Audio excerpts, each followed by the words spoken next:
मुसलमानों के हक की लड़ाई है, लड़ाई मुस्लिम वोटों को बेचने की नहीं है। जो बरसों से मुस्लिम वोट को बेच रहे हैं, मैं उन दलालों से कह रहा हूं कि अब तुम मुस्लिम वोट को नहीं बेच सकोगे। हम अपने हक की लड़ाई लड़ रहे हैं, हिस्सेदारी की लड़ाई लड़ रहे हैं, हम अपनी लीडरशिप को बनाने की लड़ाई लड़ रहे हैं। मैं आज यहां पर सीसामाऊ की विधानसभा के उन तमाम लोगों से अपील करने के लिए आया हूं कि उत्तर प्रदेश की सियासत को आप मुझसे बेहतर जानते हैं। उत्तर प्रदेश की सियासत में हर समाज ने अपनी एक लीडरशिप को बना ली। अगर यादव समाज है तो यादव समाज समाजवादी पार्टी से पूरी तरीके से वाबस्ता हो चुका है। यादव समाज का उत्तर प्रदेश में 9% के करीब उनकी आबादी है। मुलायम सिंह यादव को मुख्यमंत्री बना दिया, फिर अखिलेश यादव को बना दिया। आप वहीं पर चले जाइए, बहुजन समाज जाटवों ने बहन मायावती को अपना नेता बनाया और उनको मुख्यमंत्री बनाया।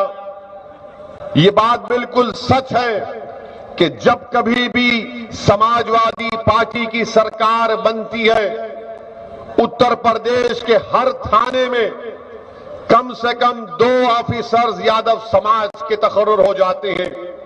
ये बात बिल्कुल सही है कि जब कभी भी समाजवादी पार्टी की सरकार बनती थी तो ठेकेदार में अगर सबसे बड़ा काम किसी को मिलता तो यादव बरादरी के लोगों को मिलता।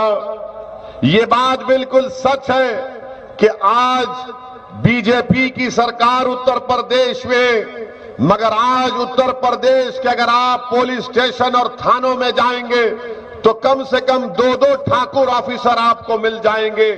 इसलिए कि मुख्यमंत्री तो बीजेपी का है मगर राज ठाकुरों का है, नाम योगी है मगर दिल से ठाकुर है। इसीलिए तमाम ठाकुरों का तकर्रुर करते हैं। उत्तर प्रदेश की सियासत की हकीकत यह भी है, अगर ब्राह्मण है 6 या 7% है मगर मुत्तहिद है और अपने वोट की अहमियत और अपने वोट की ताकत के जरिए अपने समाज की ना सिर्फ हिफाजत करते हैं बल्कि अपनी लीडरशिप को मजबूत करते हैं। उत्तर प्रदेश में राजभर है, उत्तर प्रदेश में कुर्मी है, तो मां और बेटी लड़ रहे हैं कि कुर्मी का लीडर कौन है। इसीलिए अनुप्रिया पटेल को नरेंद्र मोदी ने अपना मंत्री बनाया। आगरा के अतराफ में फिरोजाबाद में बाघेल है तो बाघेलों ने बाघेल को अपना नेता बनाया, तो उत्तर प्रधानमंत्री ने बाघेल साहब को गवर्नमेंट ऑफ इंडिया में यूनियन मिनिस्टर बना दिया। मेरे अजीज दोस्तों और बुजुर्गों, जाट है तो जाटों ने तय कर लिया कि अखिलेश से अलायंस करेंगे। और जाट कितने फीसद है? क्या 19% है? नहीं है, मगर आज जाट ये कह रहा है कि अखिलेश से अलायंस हो गया तो शायद हमारा आदमी डिप्टी चीफ मिनिस्टर बन जाएगा। ऐसे तमाम जात और बरादरियों का नाम ले सकता हूं। मेरे अजीज दोस्तों और बुजुर्गों, मैं आपसे मुखातिब हूं, मैं उत्तर प्रदेश के मुसलमानों से खुलकर कह रहा हूं, मुझे डरने और घबराने की जरूरत नहीं है। मेरी फितरत में यह नहीं है कि मैं अल्फाज चाप कर अपना पैगाम दूं, बल्कि मैंने हमेशा से सिर्फ अल्लाह से डरकर आपके सामने हकीकत को बयान किया। और आज आपसे कह रहा हूं, आप मेरी इस बात को ज़हन नशीन कर लीजिए कि उत्तर प्रदेश के मुसलमान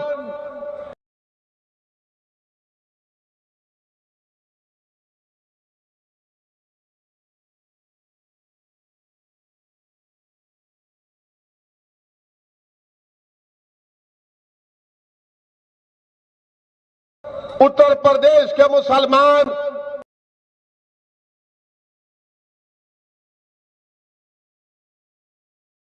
चाहते हैं। उत्तर प्रदेश के मुसलमान इस बात से तकलीफ में है कि सिर्फ 4% के करीब 3% बच्चे हमारे ग्रेजुएट होते हैं। तो याद रखो उत्तर प्रदेश के मुसलमानों, अगर तुमको शिकायत है नाइंसाफी की, अगर तुमको इस बात की तकलीफ है कि कानपुर में तुमने तारीख साज CAA कानून के खिलाफ एहतजाज किया, मगर हमारे 3 मुसलमान पुलिस की गोली से मारे गए, हमारे घरों पर आकर पुलिस ने डंडों से हमारी गाड़ियों के शीशे तोड़े, बताओ अगर तुम्हारा कोई नेता होता, तुम्हारी कोई क़ियादत होती, तो क्या इस तरह का कोई जुल्म तुमसे कर पाता? एक और मिसाल आपको दे रहा हूं, एक और मिसाल आपको दे रहा हूं। यही कानपुर के गुप्ता साहब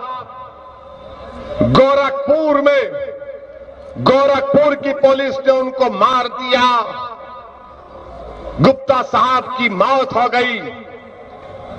CAA का कानून के खिलाफ तुमने एहतजाज किया, पुलिस फायरिंग में 3 मुसलमान मर गए।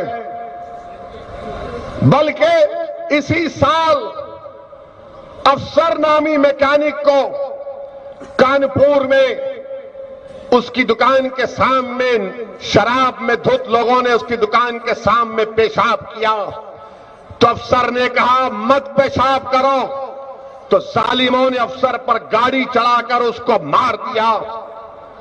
गुप्ता साहब का गोरखपुर की पुलिस मारती है, तो गुप्ता से मोहब्बत इतनी है अखिलेश को और योगी आदित्यनाथ को कि अखिलेश योगी और दोनों मिलकर अखिलेश गुप्ता साहब के परिवार के पास जाकर मिलते हैं और मिलकर गुप्ता साहब की बेवा को 21 लाख का चेक देते हैं।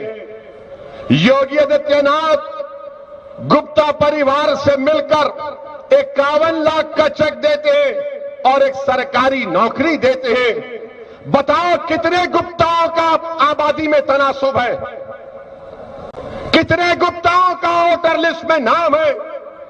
तुम 19% हो मुसलमानों, तुम्हारे खून की अहमियत नहीं है, याद रखो। तुम्हारी जिंदगियों की अहमियत नहीं है, तुम्हारे बच्चों के मुस्तकबिल की अहमियत नहीं है, और तुम थाली नहीं मारोगे, तुम जोश और जज्बे के साथ, होश के साथ फैसला लोगे। अगर गुप्ता पुलिस की गोली से या पुलिस के जुल्म से मरा तो फिर CAA में भी मरने वाले थे। काशगंज में अल्ताफ मारा गया, उन्नाव में फैसल मारा गया। बताओ इनकी मौत पर कौन रोएगा? कौन रोएगा इनकी मौत पर? पैसे देना तो दूर की बात, ये समाजवादी हो या बीजेपी हो, BSP हो, कांग्रेस हो, ये तुम्हारे मरने वालों के लिए फिक्रमंद नहीं होते, आंसू भी नहीं आते इनकी आंख में। गुप्ता मरता है तो 21 लाख का चेक अखिलेश देते हैं, मुख्यमंत्री 51 लाख का चेक देते हैं। बताओ काशगंज का अल्ताफ, जिसकी मौत का एक मजाक बना दिया गया पुलिस स्टेशन में, पुलिस के लोगों ने उसको फांसी देकर मार दिया। उन्नाव का फैसल बच्चा जो तरकारी बेचता था 16 साल का, कितनों ने पैसे दिए? इंसान की जिंदगी पैसों से नहीं तोली जा सकती, मगर बता रहा हूं, जब एक इंसान मरता है जो मुसलमान नहीं है तो उसकी जान की कीमत है, और जब मुसलमान मरता है तो उसकी जान की कीमत नहीं है। उत्तर प्रदेश में पानी की कीमत है, मगर मुसलमान के खून की कोई अहमियत और कीमत नहीं है।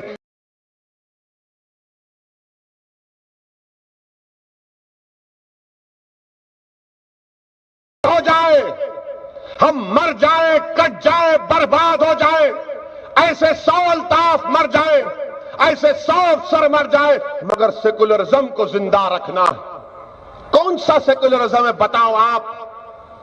ये कौन सी सोच है आपकी कि मजलिस इलेक्शन लड़ती है तो कहा जाता है मजलिस के ताल्लुक से कि वोट काटने आए?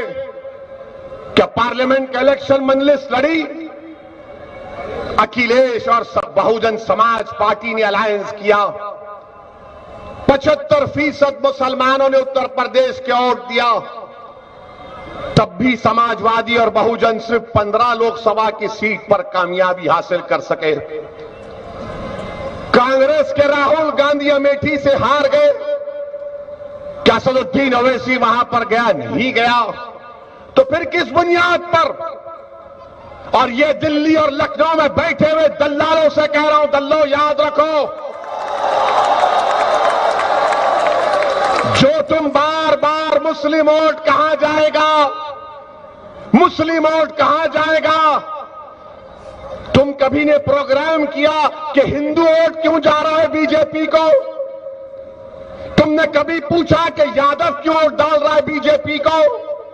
तुमने कभी कहा कि ठाकुर क्यों डाल रहा है, ब्राह्मण क्यों डाल रहा है, बनिया क्यों डाल रहा है, पासी क्यों डाल रहा है, वाल्मीकि क्यों डाल रहा है, जीवर क्यों डाल रहा है, जाट क्यों डाल रहा है? मगर इन तमाम को फिक्र है मुसलमान कहां जाएगा।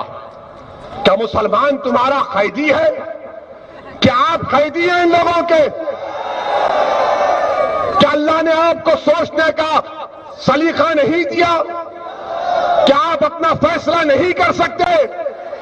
तो फिर करिए फैसला अपना, खुलकर करिए अपना फैसला। डर कर मत करो मेरे भाई, डर डर कर कितनी जिंदगी गुजारोगे? मौत एक मर्तबा आएगी जरूर, एक मर्तबा मौत आएगी। अल्लाह ने कुरान में फरमा दिया कुल्लु नफ्स ज़ाइक़तुल मौत, कि हर नफ्स को मौत का मजा चखना है। मगर जो जिंदा रहना चाहता है, मैं उनसे कह रहा हूं तुमको जिंदा रहना है, 1,00,000 मर्तबा से ज्यादा जिंदा रहना है। मौत आएगी जरूर, मगर क्या तुम रुक जाइए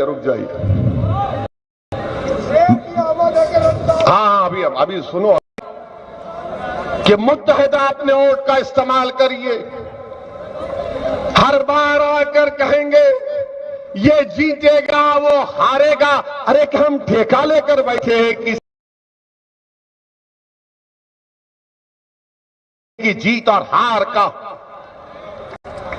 आपने नहीं देखा कि कैसे यहां पर हमारे बड़े भाई अतीक साहब की, हमारी बहन उनकी बेगम जब वो अपने शौहर का खत पढ़कर सुना रही थी तो उनकी आवाज में जज्बाती हो गई हमारी बहन। अतीक अहमद जेल में है, आजम खान जेल में है। मैंने आज से 3 दिन पहले पार्लियामेंट की तकरीर उठाकर देख लो कि जब नरेंद्र मोदी की सरकार ने CBI, ED, central vigilance commissioner के डायरेक्टर्स की मियाद में इजाफा किया तो असदुद्दीन ओवैसी ने आप तमाम की तरफ से खड़े होकर पार्लियामेंट में इस बात का मुतालबा किया ये सीबीआई किस काम की है। जब बाबरी मस्जिद के क्रिमिनल ट्रायल का फैसला आया, जिन मुल्जिमों की मौजूदगी में बाबरी मस्जिद को शहीद किया गया, तो कोर्ट ने फैसला दिया कि कोई भी मुल्जिम नहीं है। हमने पार्लियामेंट में पूछा कि बताओ क्या सीबीआई ने अपील क्यों नहीं की? किसने तोड़ा बाबरी मस्जिद को? क्या कोई समाजवादी का बोल सका? क्या कोई बीएसपी का बोल सका? क्या कोई कांग्रेस का बोल सका? मैं पूछा जाकर इन लोगों से कि बताओ तुमने बात क्यों नहीं उठाई? तो नजरें झुका लिए। मैं समझ गया क्योंकि मस्जिद मेरी शहीद हुई थी, इनकी नहीं हुई थी। मेरी मस्जिद को शहीद किया गया था, मगर मस्जिद तो शहीद करने वालों ने शहीद किया, मगर उन्होंने हिंदुस्तान की बुनियादों को कमजोर कर दिया। तुमने अपने जालिम हाथों से एक मुबारक जगह को उसको शहीद किया, मगर हिंदुस्तान को तुमने हिला दिया, रूल ऑफ लॉ को हिला दिया। सुप्रीम कोर्ट ने अंग्रेजी में कहा था अपने जजमेंट में, demolition of Babri Masjid is an egregious act of criminal act कहा था। आप कोई नहीं बोलते। हमने पूछा पार्लियामेंट में, मैंने पूछा कि आजम खान के ऊपर मुकदमा कौन सा है, सीबीआई का या जो भी पुलिस ने मुकदमा किया, कि आजम खान जो मंत्री थे उन्होंने लोगों का तकर्रुर किया, नौकरी दी, उनको जेल में डाल दिया। तो क्या अखिलेश यादव खामोश बैठे थे, 5 साल कुछ नहीं किया। एक मिनिस्टर है आजम खान थे, लोगों को नौकरी दी, उसके ऊपर केस बुक हो गया। तो क्या अखिलेश यादव कुछ नहीं किए? इतना बड़ा बड़ा रोड बनाए, हर काम बोलते मैंने किया। तो फिर आजम ने क्या किया था? आजम खान जेल में है और अखिलेश यादव बाहर कैसे, बताओ? तो मालूम हुआ कि सीबीआई, नरेंद्र मोदी की सीबीआई सिर्फ मुसलमानों के खिलाफ इस्तेमाल होती है, अखिलेश के खिलाफ नहीं इस्तेमाल होती। मैं जानता हूं कि मेरी इस जुमले के बाद, मेरे इस तकरीर के बाद समाजवादी के लोग बड़े तड़पेंगे, रात में नींद नहीं आएगी। जवाब दो मेरी इस बात का तुम लोग। आजम खान जेल में क्यों है बताओ? क्यों जेल में आजम खान? बकरी चोरी, भैंस चोरी। ये दिन आ गया हम लोगों को, जो लोग अपने घर में अगर कोई मेहमान आता तो बकरी क्या भैंस को जुबा कर देते, उस पर इल्जाम। मेरे अजीज दोस्तों और बुजुर्गों, ये होती है ताकत आपकी कि पार्लियामेंट में सिर्फ 2 मजलिस के एमपी हैं, मैं और इम्तियाज जलील। मगर अल्लाह का करम है कि अल्लाह ने हमारी जबानों में तासीर दी, अल्लाह ने हमारे दिमाग को खुला रखा, अल्लाह ने हमको मरूब नहीं किया इन जालिम हुकूमतों से। हम बेखौफ होकर मसाइल को बयान करते हैं। यही काम आपको उत्तर प्रदेश में करना है। मुख्यमंत्री कौन बनेगा उसकी फिक्र नहीं है। मैं ये चाहता हूं कि मुसलमान का लीडर कौन बनेगा, हम बनाएंगे मुसलमानों का लीडर इंशाअल्लाह। जब हर समाज का लीडर है तो मुस्लिम समाज का लीडर क्यों नहीं होगा? हर समाज का नेता है, क्यों नहीं होगा? आसिम वक़ार ने कहा कि डिप्टी चीफ मिनिस्टर, बोलो अखिलेश तुम मुसलमान को डिप्टी चीफ मिनिस्टर बनाओगे डिप्टी चीफ मिनिस्टर? अगर तुमको सत्ता मिलती है तो क्या तुम डिप्टी सीएम बनाओगे? नहीं बनाओगे। किसको बनाएंगे? जाट को बनाएंगे। किसको बनाएंगे? जाट को बनाएंगे।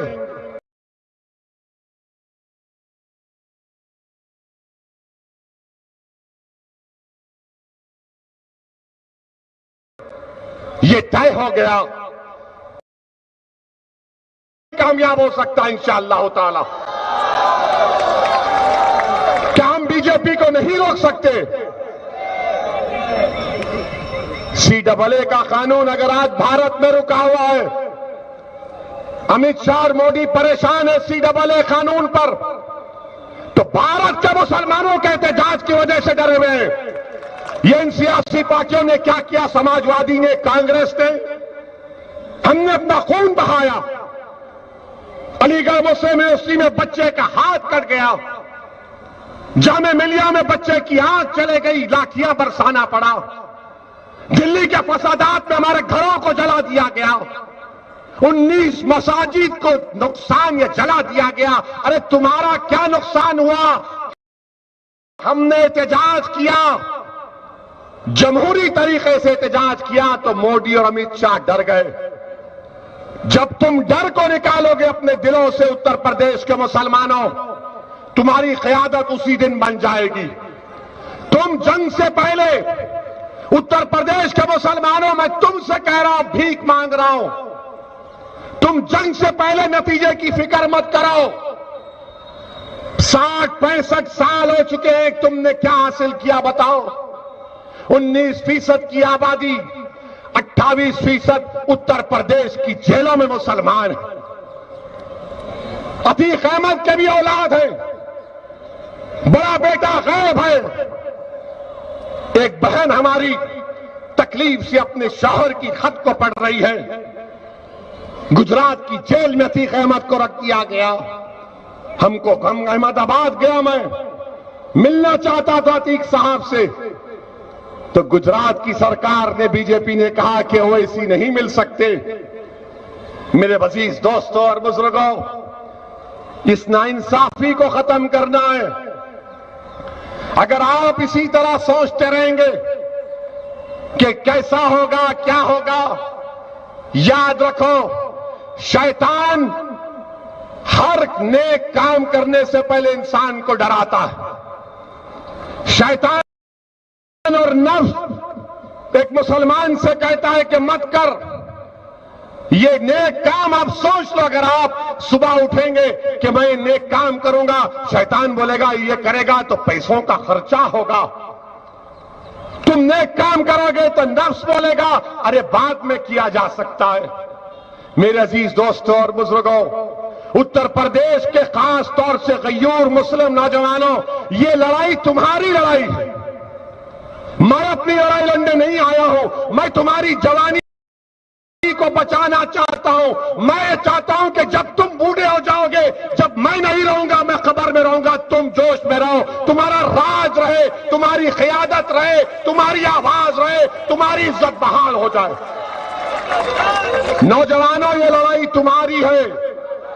अगर आज मजलिस लड़ रही है तो ये नौजवानों को उनके रोशन मुस्तकबिल के लिए, नौजवानों का रोशन मुस्तकबिल हो। ये मैं क्यों कह रहा हूं? ये मैं इसलिए कह रहा हूं कि अंग्रेजी का एक लफ्ज है इंटर जेनरेशनल मोबिलिटी, जिसका मतलब यह है कि अगर बाप इतना कमाता था तो बेटा बाप से ज्यादा आमदनी है। अगर बाप इतना पढ़ा था या मां इतनी पढ़ी थी तो बेटा और बेटी अपने मां और बाप से ज्यादा पढ़ेंगे। आपको मालूम, उत्तर प्रदेश के मुसलमानों, भारत में दलितों का, हमारे हिंदू भाइयों का, ईसाई भाइयों का, सिख भाइयों का, अगर उनके वालिद मिसाल के तौर पर साल में अगर 5 लाख कमाते थे तो उनका बेटा उनके वालिद से, उनके पिताजी से ज्यादा कमाता है। अगर उनके वालिद इंटर पास थे, 12वीं पास थे, तो बेटा ग्रेजुएट है। कौन सी कौम है, कौन सी कौम है जो अपने बाप से भी ज्यादा नहीं बढ़ सकी? तो मुसलमान है। ये डेट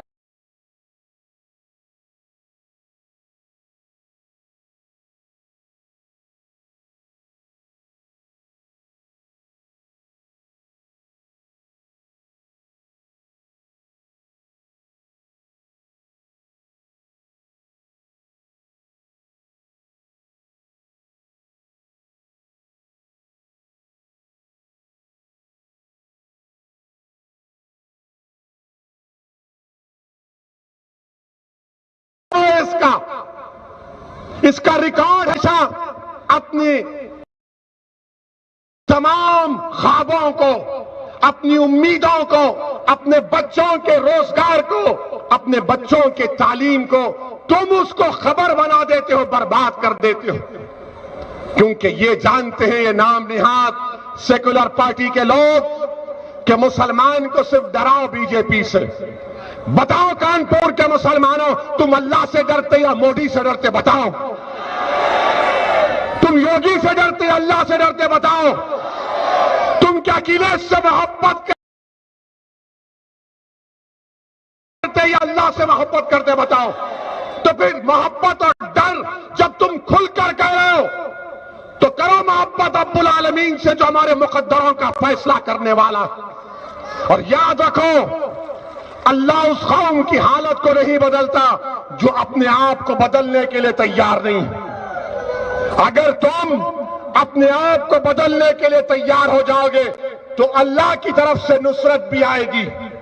तुम एक कदम आगे बढ़ाओ, तुम एक कदम आगे बढ़ाओ, कुदरत तुम्हारे कदमों में लाकर कामयाबी को रख देगी। कब तक तुम कदम बढ़ाओगे इन जालिमों की तरफ जिनको तुमने सत्ता दी, इख्तिदार दिया? बताओ मुसलमानों को क्या मिला? खैरात मिली, खैरात मिली मुसलमानों को। मेरे अजीज दोस्तों और बुजुर्गों, ये सियासत है और सियासत में आपको अपने वोट की अहमियत को जानना पड़ेगा। डर की बुनियाद पर वोट मत दो, डर की बुनियाद पर वोट देने की जरूरत नहीं है। बताओ, आज अगर भारत में बीजेपी के पास 300 से ज्यादा एमपी है, तो आपको मालूम कि सिर्फ भारत के 6% मुसलमानों ने बीजेपी को वोट दिया, बाकी के तमाम ने ओवैसी को नहीं दिया, इन लोगों को वोट दिया, इन लोगों को वोट दिया। तब भी तुम्हारे वोट बीजेपी के खिलाफ पड़े, मगर कौन जीत रहा है? इसीलिए मैं आपसे कह रहा हूं कि अपने घर में चिराग जलाओ, पहले अपने घर को आबाद करो, अपनी एक सियासी कुव्वत को पैदा करो, अपनी एक क़ियादत को बनाओ। ये इन बातों पर आपको गौर करना है। इंशाअल्लाह ताला यहां से मजलिस का उम्मीदवार होगा। कितने मर्तबा यहां विधानसभा के इस असेंबली हलके की आवाम ने सोलंकी परिवार के कितने 4 लोगों के मिले बनाया, कितने बार क्या मिला, क्या मिला? अब भी आके बोलेंगे ओवैसी की बात में मत आओ, बीजेपी आ जाएगी। आप ये बात सुनिए, हम बचपन में सुनते थे हमारे घर में कि सो जाओ वरना शेर आ जाएगा। अब ये कब तक कहानी सुनाओगे हमको सोलंकी? शेर आ चुका है, जाग चुका है, ये तमाम शेर बन चुके हैं। बीजेपी का डर किसी और को दिखाओ। 7 साल से मोदी प्रधानमंत्री है और अखिलेश की कैबिनेट का सबसे बड़ा मुस्लिम मंत्री जेल में है, और अखिलेश को मोदी कुछ नहीं करते। कौन बी टीम है? अब कौन मिला हुआ है? सरकार तुम्हारी थी, तुमने बहुत से काम किए, तुमने दूध भी घर लेकर चले गए, मलाई भी खा लिए, दही भी खा लिए, सबको खा लिया तुमने, मगर जेल में आजम है और कोई सीबीआई इंक्वायरी इन पर नहीं है। मोदी जी, आपका अखिलेश का क्या रिश्ता है? ये हम समझ सकते हैं कि मोदी और आजम का रिश्ता बड़ा दूर का नहीं है, मगर अखिलेश से इतनी मोहब्बत क्यों है मोदी जी? हम इलेक्शन लड़ रहे हैं तो वोट काटने आ रहे हैं। मुलायम सिंह यादव 2019 में पार्लियामेंट में खड़े होकर मोदी की मौजूदगी में कहा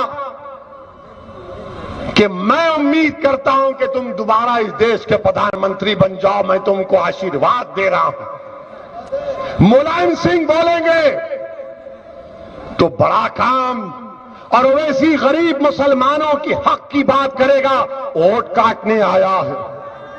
आपके घर में शादी है, मोदी आते हैं, मगर हम मुसलमान को नेता बनाना चाहते हैं तो आप हम पर इल्जाम लगाते हैं। मेरे अजीज दोस्तों और बुजुर्गों, ये इनका दोहरा चेहरा आपको देखना है।